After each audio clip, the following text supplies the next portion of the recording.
Ser biólogo en México es complicado. No basta con pelear por la conservación.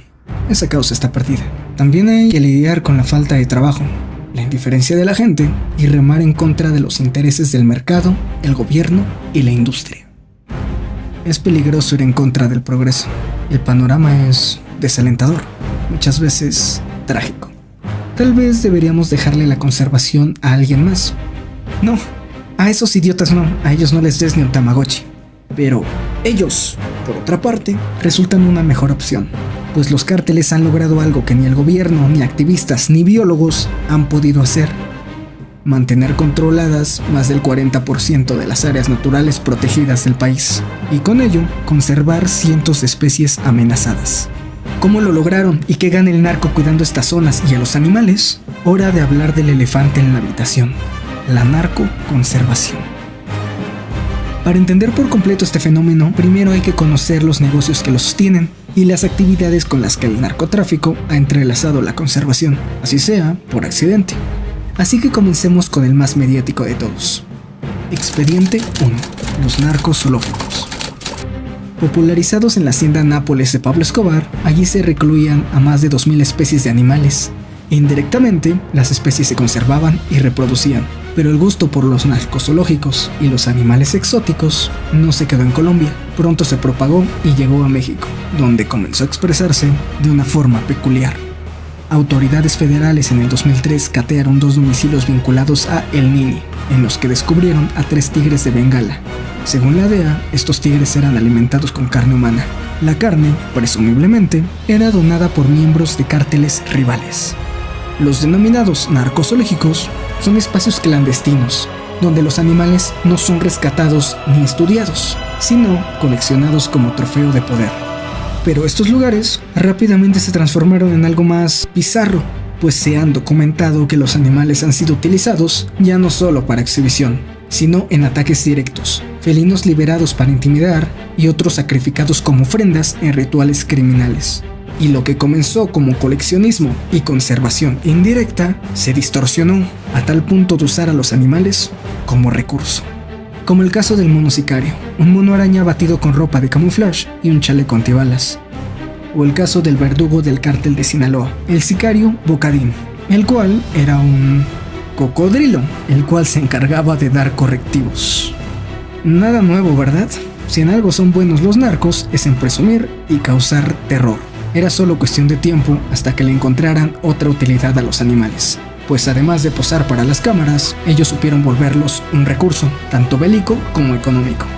Llegando así a Expediente 2. Tráfico de vida silvestre.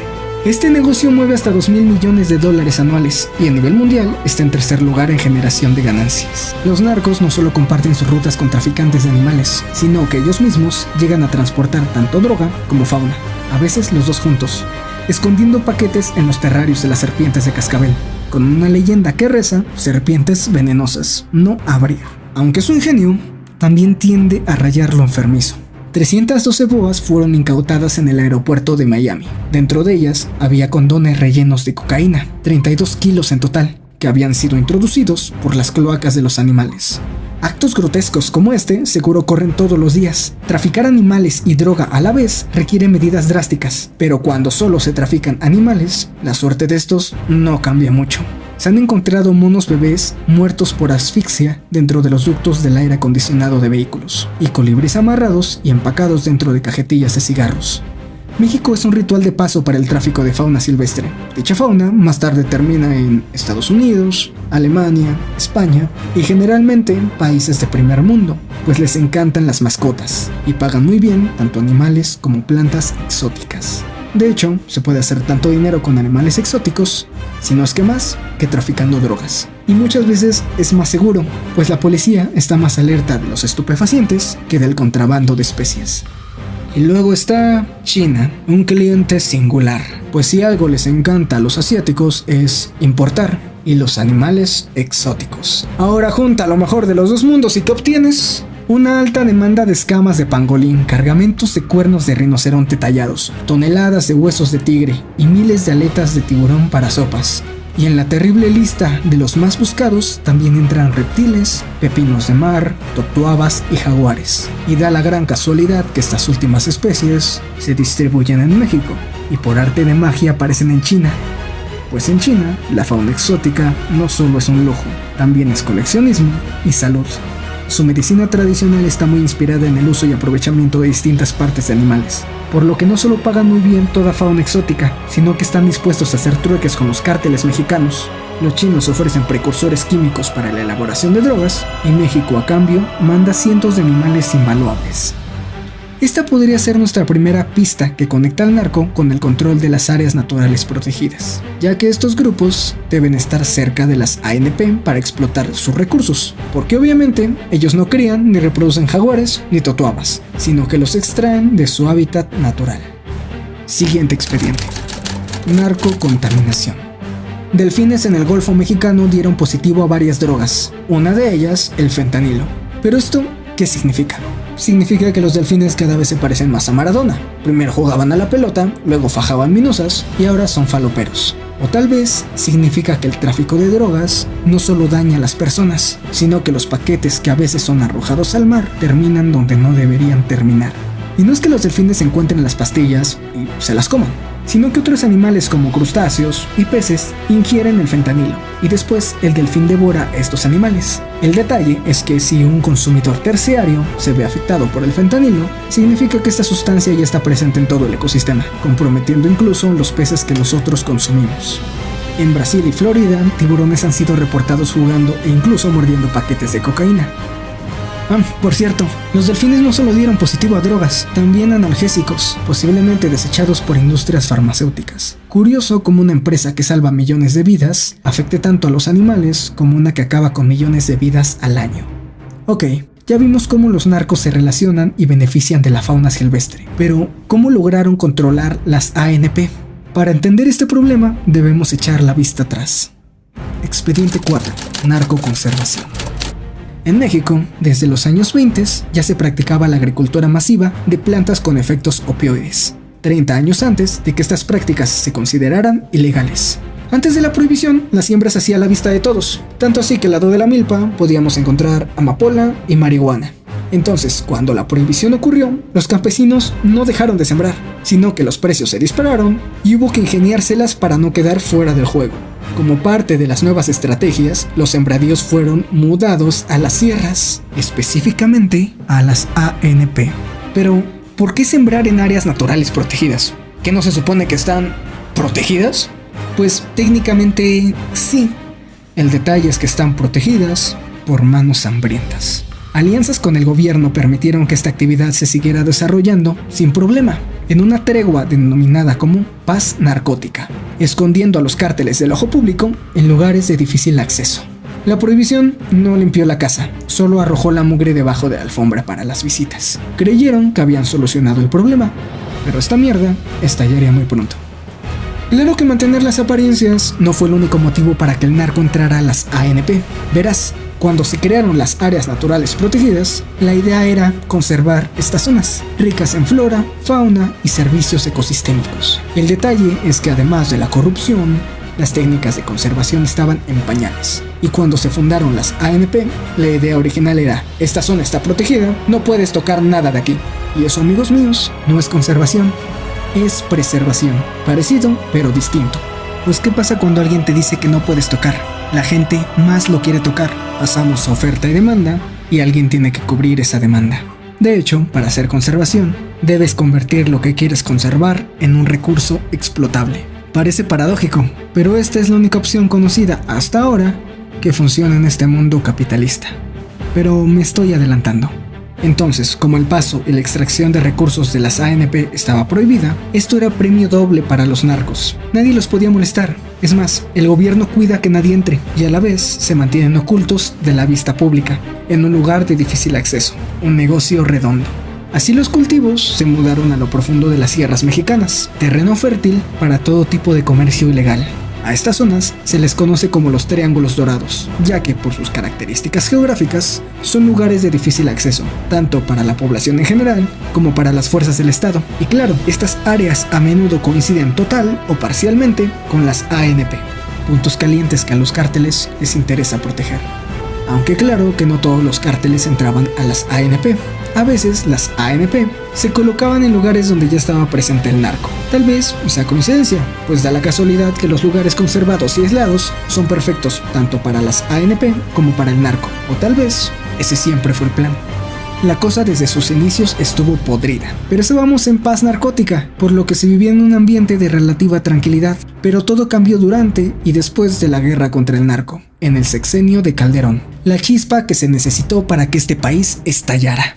Una vez comenzada la guerra, para algunos necesaria, para otros tantos no, los cárteles que se habían mantenido ocultos del ojo público dentro de las ANP, ahora las reclamaban como suyas, y su estadía se hizo especialmente visible para los científicos y los servidores públicos que trabajaban en esas zonas. Y así, los narcos no se conformaron solo con la siembra de drogas. Al ver que su hegemonía podía controlar fácilmente las ANP, buscaron cómo explotarlas por completo, y empezaron a deforestar. Las ANP aumentaron aún más su valor para los cárteles, lo que provocó guerrillas entre grupos por el control de los territorios. Con ello, los problemas ya no eran solo de carácter ambiental, sino también social. Secuestros, golpes, intimidación, amenazas, privaciones de libertad y un aumento considerable en los homicidios de guardaparques, científicos, ambientalistas y miembros de comunidades cercanas a las ANP, adjudicados al narcotráfico y a servidores públicos relacionados con los grupos criminales. Pues la guerra no solo se dio entre el narco y el Estado. Los civiles terminaron en fuego cruzado. Pueblos y comunidades en todo el país fueron expulsadas de sus tierras debido a la violencia generada por grupos armados. Todo esto hizo que en 2010 se cancelaran todas las acciones de conservación e hizo que las ANP se volvieran zonas aún más importantes para los cárteles.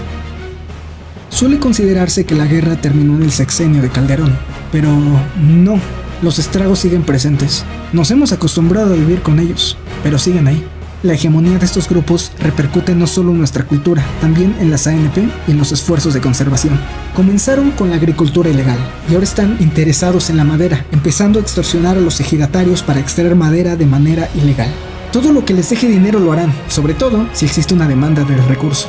La producción de aguacate también está teniendo un impacto profundo en los mercados de los narcos. Ya no quieren únicamente el negocio de la droga y la venta de madera, ahora quieren plantar aguacates en todos sus territorios. Lo bueno de eso son los empleos, lo malo es que para sembrarlos tienen que deforestar. Y lo peor es cuando se disputan el territorio. Una de las cosas que más afectan a los ecosistemas son los incendios forestales. A finales de marzo y finales de junio es la temporada de incendios forestales naturales, los que ocasionan el calor y los rayos. Pero se ha detectado que fuera de este periodo, los incendios forestales, aunque son poco comunes, siguen ocurriendo y los provocan los grupos criminales, normalmente como método de asedio para sacar de algún lugar a los miembros de otros grupos. Y muchas veces el fuego no se detiene, causando incendios por muchas hectáreas y que han llegado hasta comunidades. A continuación, una cita. Con el reporte presupuestal para el CONAMP, en este sexenio, nos quedamos sin dinero para poder combatir los incendios. Los jóvenes que nos auxilian con eso en la CNP trabajan con lo que pueden. A veces tengo que conseguirles llantas usadas para el vehículo y hago lo imposible para comprarles sus uniformes. Ni modo que combatan incendios con guaraches. Fin de la cita. Ya ves, narcoconservación en todo su esplendor.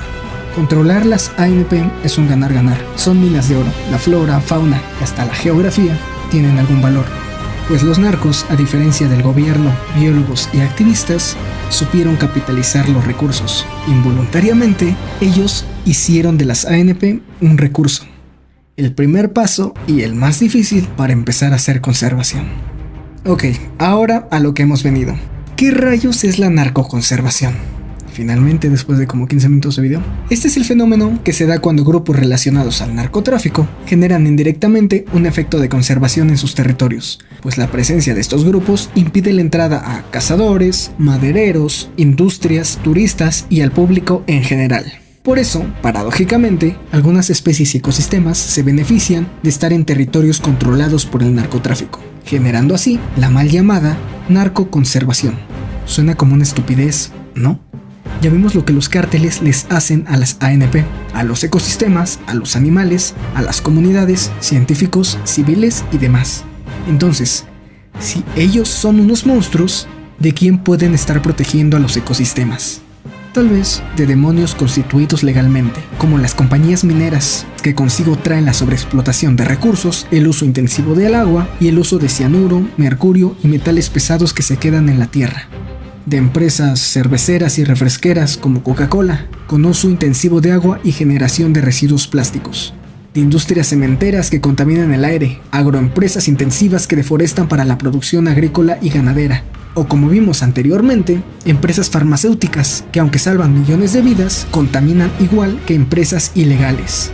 Honestamente, como biólogos, lo que podemos hacer contra las empresas y el uso de suelo es mínimo. Mientras hayan pagado los permisos correspondientes, que casi siempre caen en materia de corrupción, estas empresas son intocables. Además de que en México estamos súper atrasadísimos en materia de conservación. No podemos desmantelar por la paz una compañía minera, forestal o petrolera. Ya viste lo que pasó con el aeropuerto o con el Tren Maya. Es peligroso ir en contra del progreso.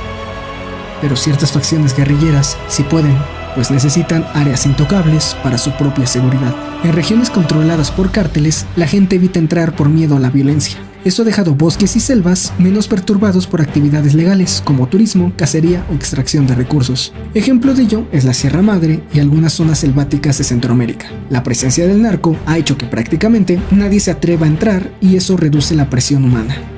Claro que la idea no es decir que la narcoconservación es la solución, para nada. Esto solo se trata de exponer hechos y hablar de la incómoda verdad.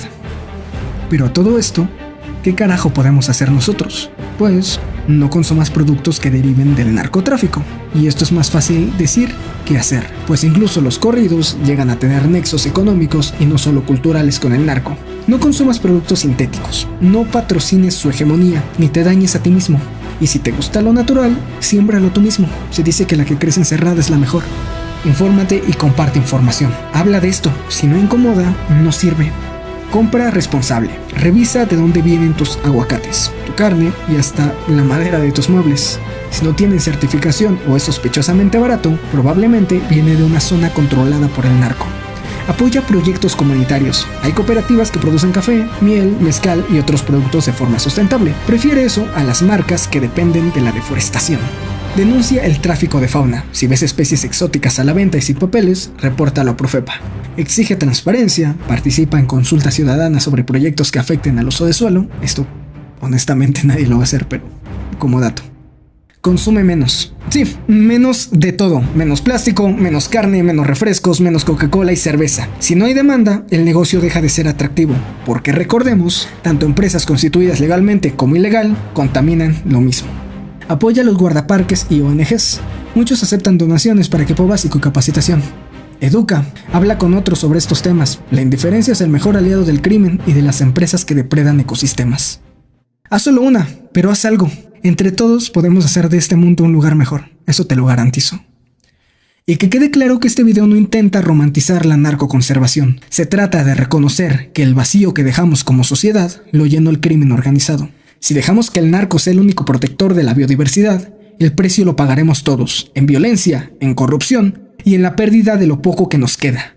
Porque al final, si el bosque solo está a salvo mientras conviene al narco, el día que deje de convenirles, ya no habrá bosque que salvar.